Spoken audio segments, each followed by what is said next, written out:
Confirm niya, Mr. Marabilla. Saan ka nakakita? 125 million, 11 days ubos.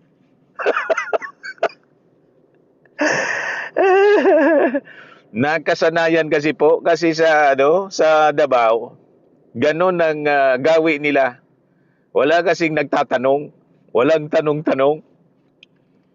Kaya delikado po talaga na si Sara Duterte ay magkaposisyon pa.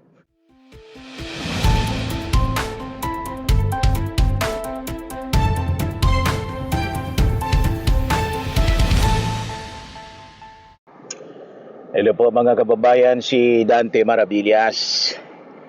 Di pag-usapan natin yung ginagawa ngayon na impeachment trial laban kay Sara Duterte, kung saan ang pinag-usapan yung confidential funds, Article 1. O ngayon, sa pagtatanong mga kababayan ng mga senator judges sa witness na sinalang, sa witness stand, sabi ng dating bank manager ng Land Bank na si Violeta Constantino, mga kababayan, yung release ng napakalalaking halaga ng pera, yung mga cash withdrawals ni Sara Duterte ng confidential funds, 125 million, mga kababayan, kinonfirm niya na unusual. First time daw nila, mga kababayan, ma-experience yung ganon. At malamang first time din, mga kababayan, tayo maka-experience na in 11 days na lunok ang 125 million na confidential funds ni Sara Duterte. Sabi ko sa inyo, unusual yung unusual yung katakawan.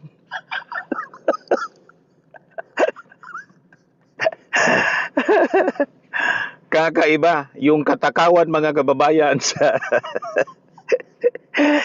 ito yung testimony, mga kababayan, ni Violeta Constantino, dating bank manager. I-share ko muna sa inyo yung balita at pag-usapan natin. Sabi dito, Land Bank witness, first time makakita ng milyon-milyong cash withdrawal ng Office of the Vice President. So, madaling sabi, si Sara lang ang ganun katakaw. Yung mga previous vice presidents ng ating bansa, hindi man ganyan po ang gawi.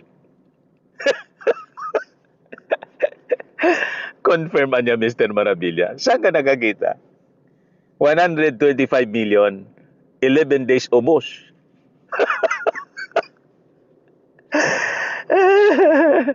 Nakasanayan kasi po, kasi sa Davao, ganun ang gawi nila. Wala kasing nagtatanong, walang tanong-tanong. Kaya delikado po talaga na si Sara Duterte ay magkaposisyon pa sa kahit anong posisyon sa gobyerno.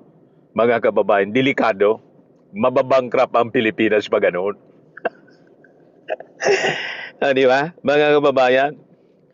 So sabi dito sa report ng GMA, tinanong ng mga senator judge si dating Land Bank Department Manager Violeta Constantino patungkol sa nauna nitong pahayag na unusual ang malaking halaga ng cash withdrawal ng Office of the Vice President. Tinanong kasi ni Erwin Tulfo, ano niya sa experience ninyo sa Land Bank, sa bangko?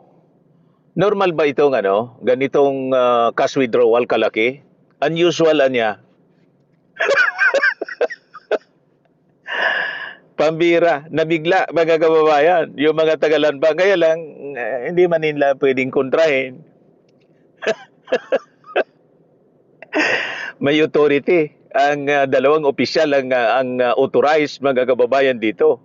Si Pac Sulaika,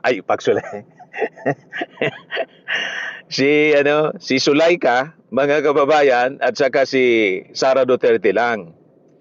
So, nasabi ni Constantino kay Senator Judge Hontiveros na sa loob ng 32 anyos, 32 years, na pagtatrabaho niya sa banking industry, ngayon lang siya nakakita ng ganitong uri ng transaksyon. Siya!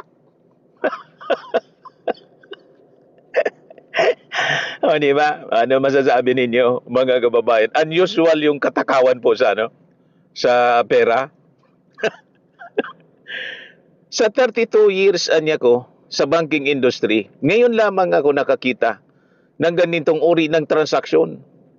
Natawag niya rin itong unusual. Hindi lamang dahil sa laki ng halaga, kundi dahil cash ang mga ito na inilagay umano sa mga malalaking bag.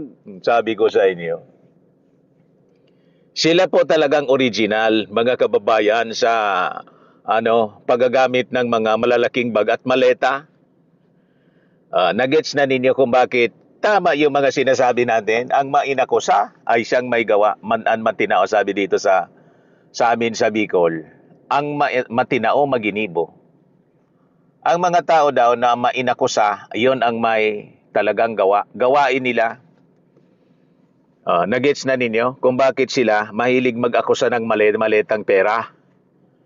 Ay, ang kampo nila, mga kababayan, inaakusa yung ating Pangulo na tumanggap ng malimaleta. Inaakusa si Martin Romualdez na tumanggap ng malimaletang kickback. Gawain kasi po nila. Ito, natawag niya rin itong unusual, hindi lamang dahil sa laki ng halaga, kundi dahil cash ang mga ito na inilagay umano sa mga malalaking bag. Sa isang bahagi, nasabi naman ni Senator Judge Alan Peter Cayetano na just because it's unusual does not mean it's illegal. To the rescue na naman po si Defense Senator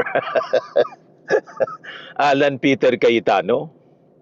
Ayan, sabi ni Alan Peter Cayetano, mga kababayan. Kaya sagot po ni Constantino, wala naman pong illegal doon sa encashment po. So yung encashment, hindi naman po illegal yung encashment. Ang illegal dito, yung paggastos.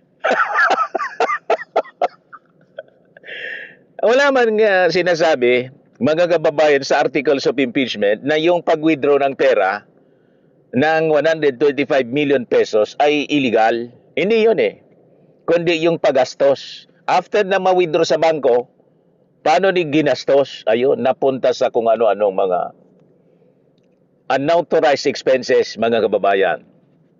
At malamang sa malamang, hindi na magtatagal, ma-establish na po na talagang napunta sa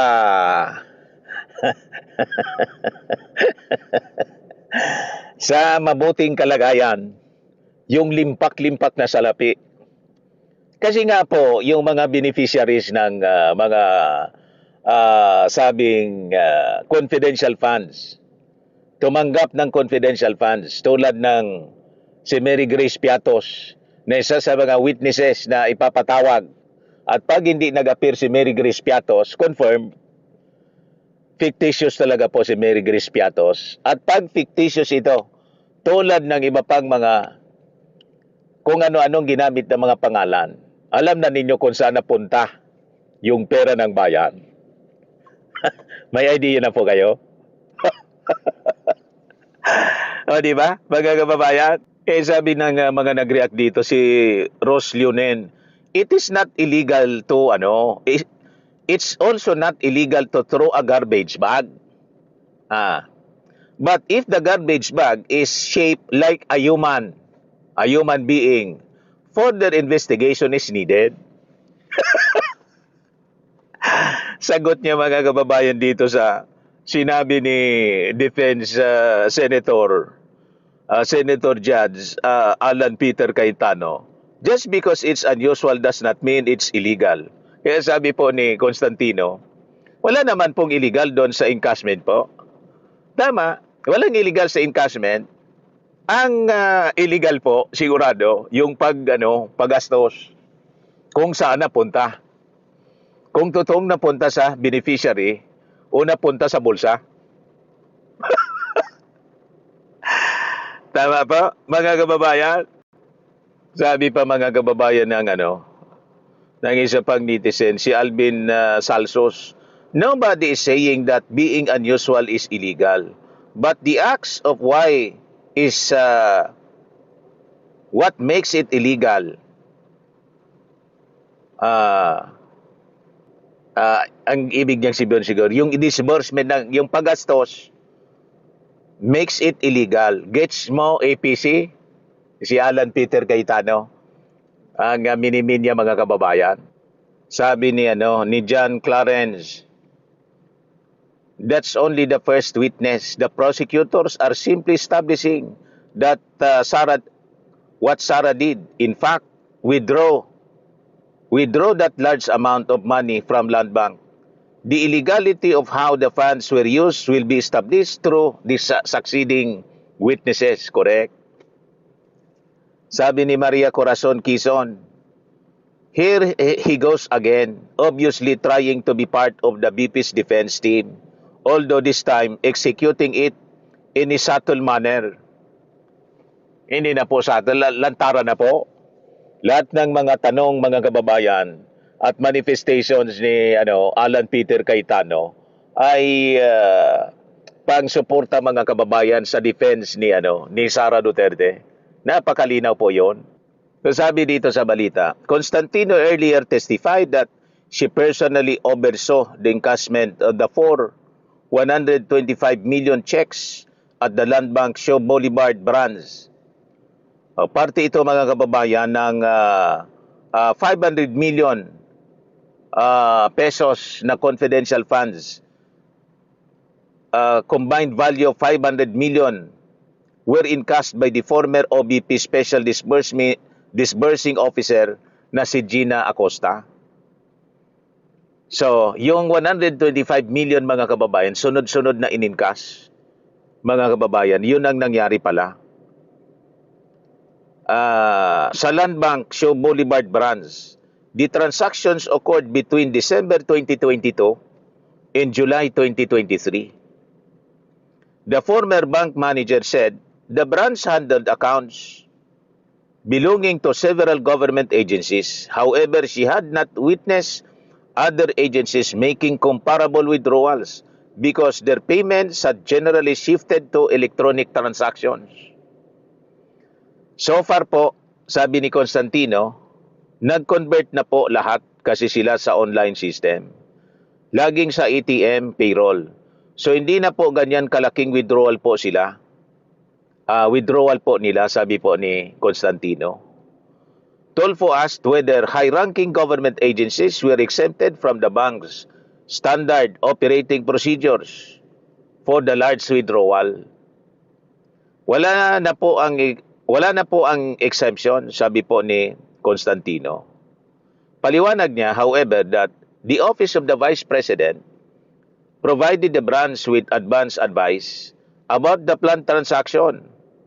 The prior notice allowed the branch to request the needed cash from its cash center because a single 125 million pesos withdrawal niya exceeded the ordinary cash in vault limits of the branch. Yung vault limit sobra pa, mga kababayan, sa vault limits ng branch. Matindi ang withdrawal na ginagawa, mga kababayan, ni Sara Duterte. Kasi po, may advice naman po siya. So dumaan naman po ito sa process nila. Paliwanag po ni Constantino. Despite the transaction's unusual size, Constantino said, the bank did not inquire into the OVP's intended use of the money. Kasi hindi man po siya trabaho na magtanong ng yung bangko kung saan gagamitin. Bala doon. Ang responsible agency po and responsible official, simple, yung Vice Presidente. Sa personal opinion namin po sa bank, parang siyempre po, saan kaya gagamitin po yung cash na ito? Siyempre, sa isip lang nila, bakit yung cash withdrawal napakalaki? Pero hindi naman po namin tinatanong na, kasi may advice naman po siya as to whether she knew at the time that the withdrawals involved confidential or intelligence funds. Constantino answered, hindi po. So hindi niya alam na yung pera, confidential funds ito ng Office of the Vice President. Constantino also clarified that the Office of the Vice President's modified disbursement system account had merely been transferred to Shaw Boulevard branch after the OBP moved offices in 2022. Actually, na-transfer na lang po sa amin ang MDS account ng Office of the Vice President, kwento mga kababayan ni Constantino, noong September 2022 niya. Nung lumipat sila ng kanilang office address sa Pioneer, sa Mandaluyong, sabi po niya, her testimony establishes that the four massive cash transactions stood out even to experienced banking personnel. It also raises further questions about why the OBP repeatedly chose physical encashment when the other government agencies had already shifted to electronic and ATM-based systems. Gusto niya cash para wala pong walang paper trail or electronic trail, mga kababayan. Ganon yung pagbigay. Sanay mga kababayan, parang yung mga style ng mga sindikato. Nadali pa rin mga kababayan, siyempre. Kasi na-impeach. Kung hindi siya nagbanta sa ating Pangulo, di wala sanang ganito.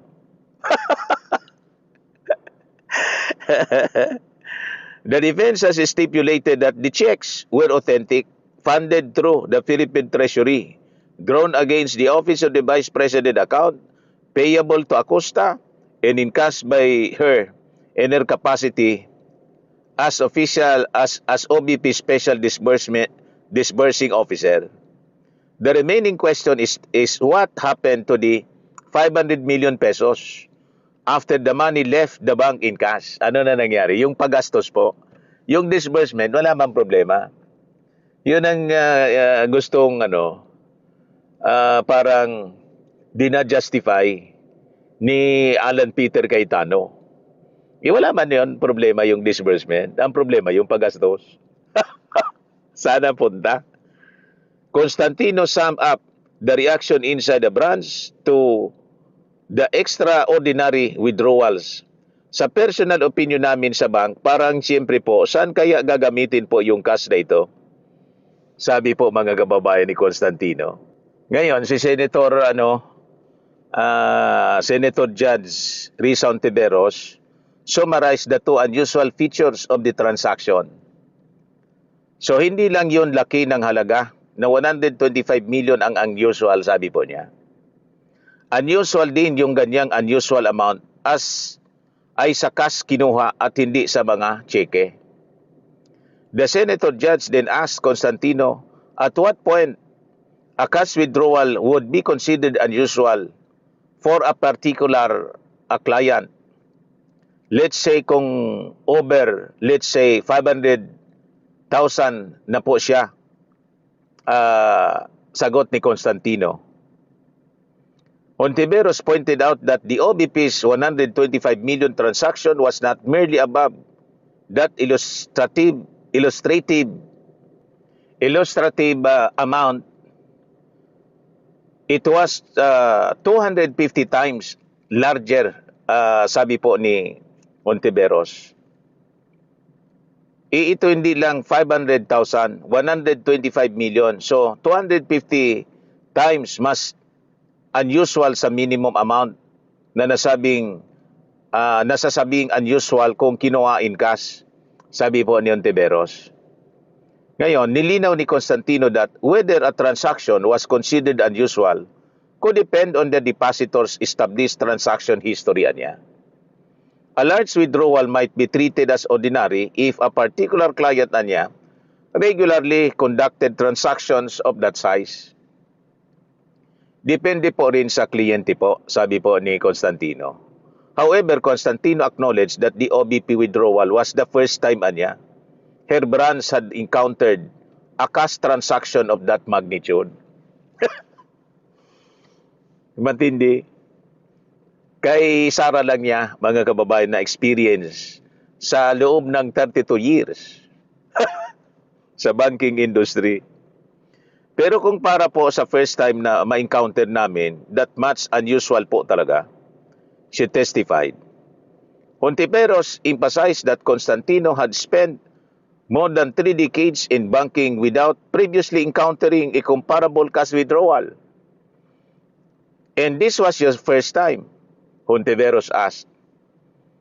And in your 32 years, hindi na 3 dekada kung masasabi nating pambihirang amount ito in cash.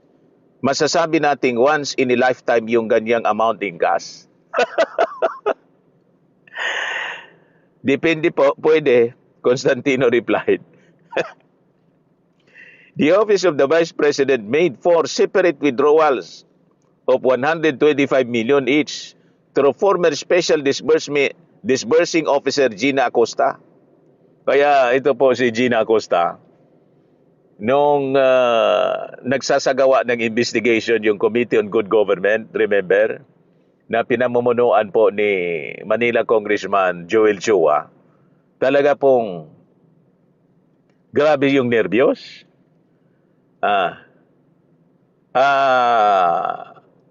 Yun, itinakbo sa ospital. Pigil na pigil kasi yung pagsasalita. Kasi siyempre, tinitingnan ng nanlilisik na mata ni Sara Duterte. Huwag ka niyang magsasalita. Sasamahin ka sa akin, maybe ganon. Kaya grabe nervyos ni Acosta. So, kinobra siya. Sunod-sunod. 4 separate withdrawals, 125 million each. Between December 2022 and July 2023. The transaction converted to a total of 500 million, matindi talaga po, in treasury-funded OBP money into physical cash. The defense has admitted that the 4 land bank checks were authentic, payable to Acosta, and encashed by her as OBP's Special Disbursing Officer. Constantino testified that she personally oversaw the transactions of the Land Bank Show Boulevard branch. Kita na ninyo? Kaya ayaw humarap mga kababayan ni Sara, nasa pamamasyal doon sa sa Dahig. May 5 nation world tour siya, mga kababayan. At pag siya, mga kababayan, tinatanong ng kanyang mga paboritong vloggers doon sa iba yung mga kinikwento niya. Hindi yung tungkol dito po sa impeachment laban sa kanya, kundi kung ano-anong pinagsasabi laban sa ating Pangulong Bongbong. Kesyo yung suna ng ating Pangulo, a waste of time. Sabi nga natin, kumusta naman yung kanyang pagbakasyon? 15 days. 15-day vacation, mga kababayan. Anong tawag mo doon kung hindi waste of time? Di ba? At pagsayang, mga kababayan, ng pera ng bayan, yung sweldo niya, saka sweldo ng kanyang mga bodyguards. For nothing. Pero she has dagal na mamintas pa sa ating Pangulong Bongbong Marcos na may kilala daw siya na 68 years old pero mukhang bangkay. Nakikita na ninyo. Anyway, yun lang po ang summary ng mga kaganapan sa impeachment trial ni Sara Duterte. Patuloy po nating subaybayan sa mga susunod na oras at araw, mga kababayan. Ako po si Dante Maravidas. Bye-bye po. God bless.